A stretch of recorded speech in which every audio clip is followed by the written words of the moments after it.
शांतिपुर गांव, जिसकी धूल भरी पगडंडियां हरे भरे खेतों के बीच से होकर गुजरती थीं, आज भी अपनी पुरानी सादगी में जी रहा था। इस गांव का मुखिया था राकेश सिंह, 30 साल का नौजवान जो हाल ही में गांव का मुखिया बना था। राकेश की आंखों में गांव के लिए बड़े सपने थे। पक्की सड़कें, स्कूल, अस्पताल, सब कुछ शहर जैसा। लेकिन राकेश की इस नई चमकदार महत्वाकांक्षा और उसके रुतबे के बीच में एक बाधा थी जो उसे हर पल असहज करती थी। उसका बूढ़ा पिता मोहनलाल, जिन्हें गांव के बच्चे भी चाचा जी कहकर पुकारते थे, रोजाना गांव के बरगद के पेड़ के नीचे अपना चिकन बिरयानी का ठेला लगाते थे।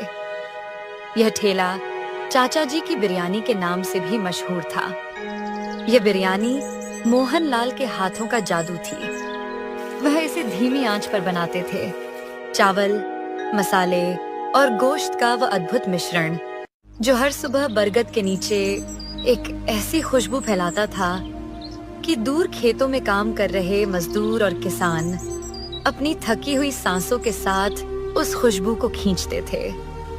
मोहनलाल की बिरयानी की सबसे बड़ी खासियत थी कि वो इसे कम दाम में बेचते थे।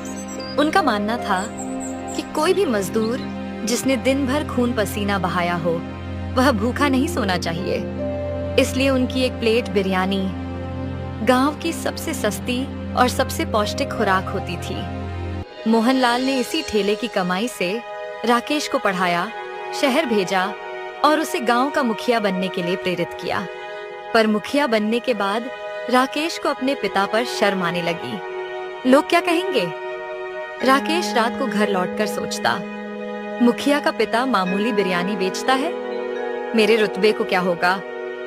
एक दिन राकेश इस बारे में अपने पिता से बात करता है। पिताजी, अब बस करो, तुम्हारी उम्र क्या ठेला चलाने की है? मैं अब इस गांव का मुखिया हूँ। पता नहीं लोग मेरे बारे में क्या क्या सोचते होंगे। मैं आपके इस बिरयानी के खिलाफ हूँ। आप जल्द से ये घटिया बिरयानी बेचना बंद कीजिए, वरना मेरी इज्जत नहीं रहेगी इस गांव में। मोहनलाल आंखें उठाकर देखते हैं, जिनमें न कोई शिकायत थी और न कोई गुस्सा, बस एक गहरी संतुष्टि थी। राकेश बेटा, मैं बिरयानी नहीं बेचता, मैं पेट भरता हूँ। ये काम मेरे लिए आराम है, मेरी आत्मा का आराम। जब मैं देखता हूँ कि कोई मजदूर मेरे हाथ की बिरयानी खाकर चैन की सांस लेता है, तो मुझे लगता है कि मैंने कुछ अच्छा काम किया। एक दिन राकेश गांव के चौराहे पर लोगों से बात करता है। तभी शहर का आदमी गांव देखने आता है।